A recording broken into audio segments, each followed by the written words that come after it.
Hey guys, and welcome back to my channel. So today we have my attempts at a blooming onion. I failed miserably. It tastes really good though, so that's all that matters. And we have some like noodles that, oh no, I got like in like the frozen food section of like in our HEB of like PF Chang's, and then I have some orange chicken too. So yeah, let's get started. So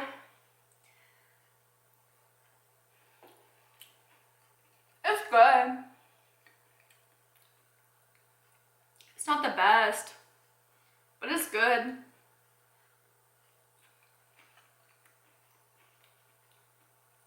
I don't know how Outback does it. I don't. Well, actually I do. It's partly my fault because I just did one like layer of like egg wash and flour, and I should have done another one because I was just lazy. So that's really why it turned out the way it did. So I'll have to redeem myself.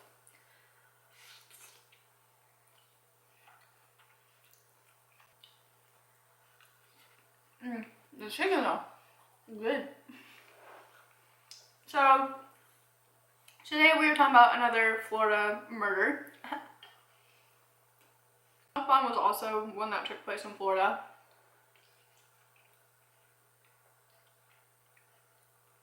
This one is about a lady named Jennifer.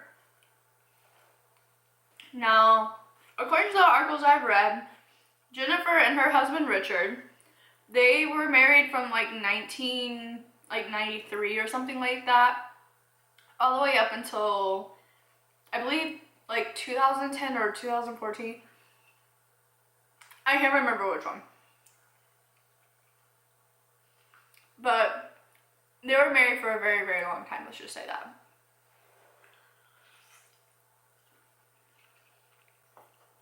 His marriage even resulted in them having kids. They had 2 kids, one named Alex and then one named Jacqueline. And they were a year apart.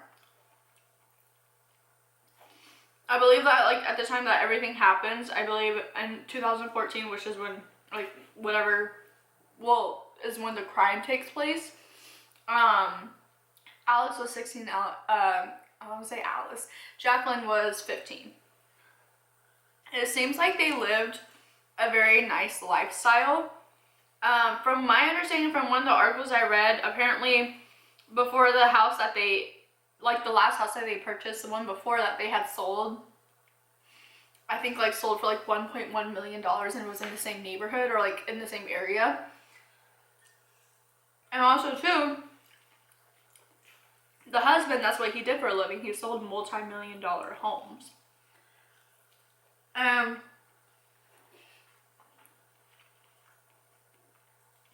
Jennifer too used to be a realtor, from what I read, from what my understanding, but then she ended up being like becoming a nurse later on. Now, as any relationship does, they ran into problems. So much so that in 2006, I believe, Richard actually filed for divorce. But nothing was ever done about it. So I guess like they ended up just like, you know, dealing with it or whatever. But then, I believe it was 2010,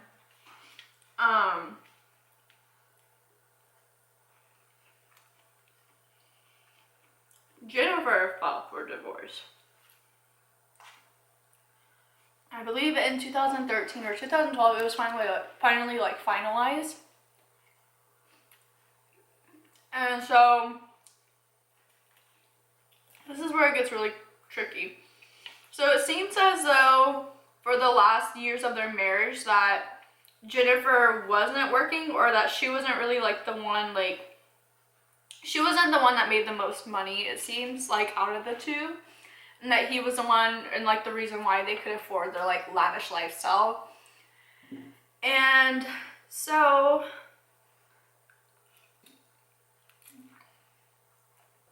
they divorced. And it seems as though he moved out of the house himself. And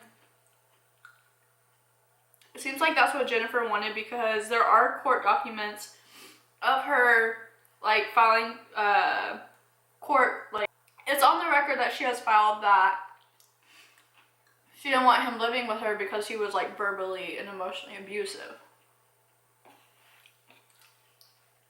So I'm assuming they fought a lot is what it seems like.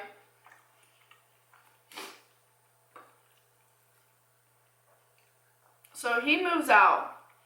But when he moves out, I can see where, I don't know, it's just a very tricky situation here. I don't know how I feel about this case, really, honestly. So when he moved out,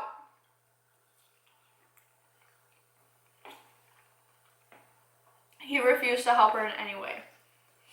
So she was the one who had to take care of the bills for the house, which resulted in the house becoming a foreclosure. But I believe it became a foreclosure in 2010, and the house sold in 2014. So I don't know if like, I've never like looked into foreclosure, so I don't know if like you can live in the house until like someone does buy it. When it was foreclosed, I don't know if he was living with them or not, or like if they were together yet, or like still by that time. She's like, hey, like I need help. And according to everyone, he never helped once for food for the kids, help with bills, or anything like that.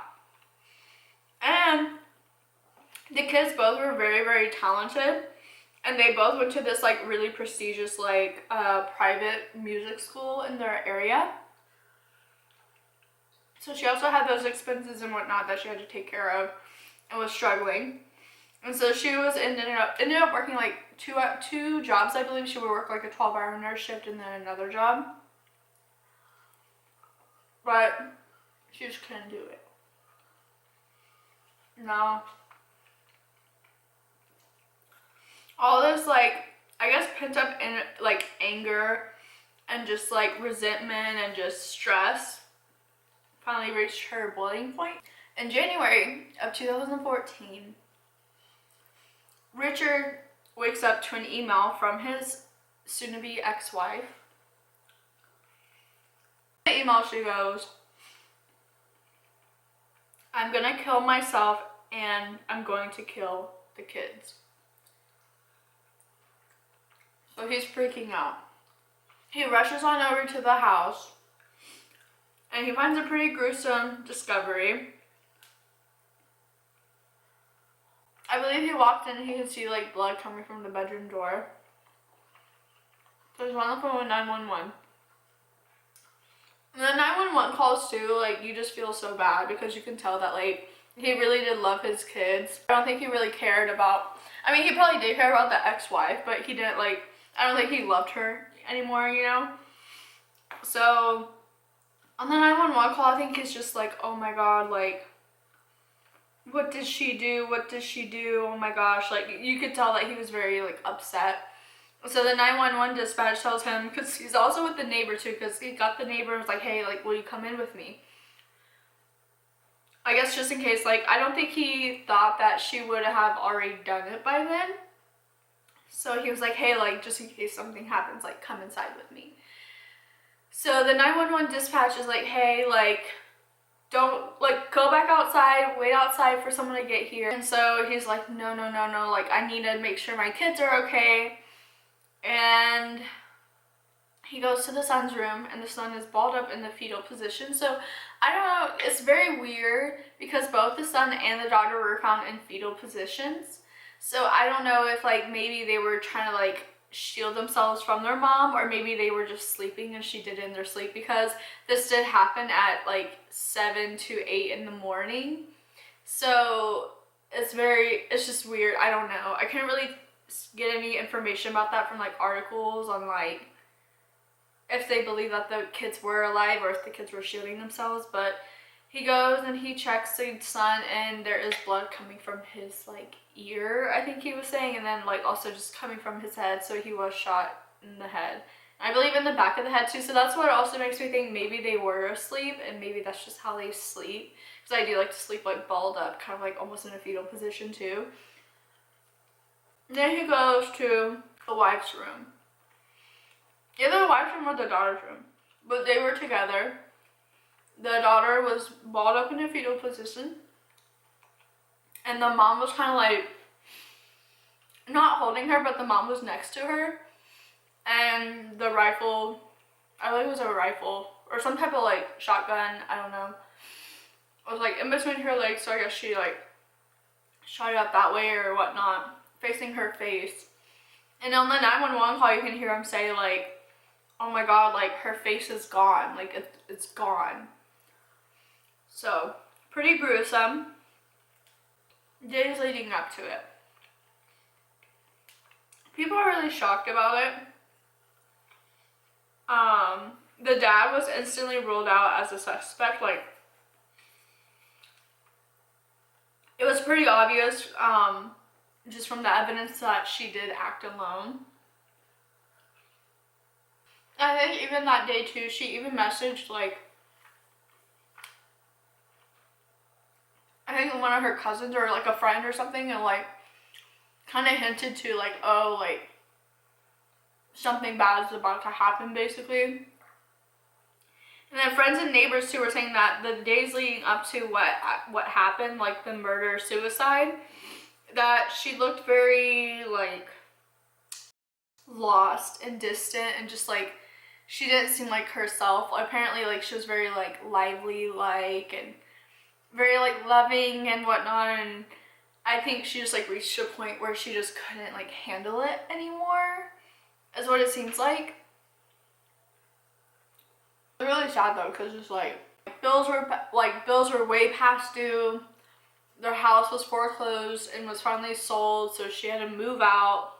Like I think she ended up killing herself and killing the kids like a month before they were like dated to like move out of the house so that the new owners could move in. She just like was really down.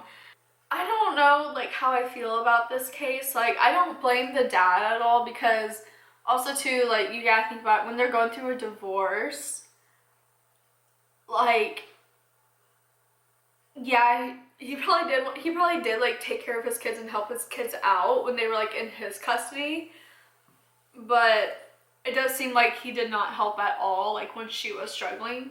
One of the things that I do like that the dad does now that I feel like kind of like helps, I don't know, make it better almost in a way, is that he now like donates to the school that like his kids went to, like that art school that I was talking about earlier. And so the donations pay for like if a kid needs like an instrument or like trips or like classes or like things like that. So he's like very involved in that community to like give back, because he was like, you know, like I can't see my kids thrive anymore, so I want to like donate and help other kids thrive. So I thought that was really sweet that he like still does that and hangs around the school just to like help out and volunteer and whatnot. But yeah, it was such a crazy case. I just kind of randomly found it on Murderpedia and yeah, I just thought it was really sad because those poor kids, like, you know, they were the true victims here. And it sucks because, yeah, the mom was probably going through something mental, but, you know, she shouldn't have done that. You know, she should have just, like, given the kids to the father, you know. But, yeah, I hope you guys enjoyed this mukbang. I'm gonna go finish the rest of this. I'll probably finish more of this. This was definitely like a fail. I'm gonna have to try it again, because this is not as good as it could be. I mean, some pieces are really good, and some pieces I'm like, what? But yeah, I'll see you on the next one. Bye.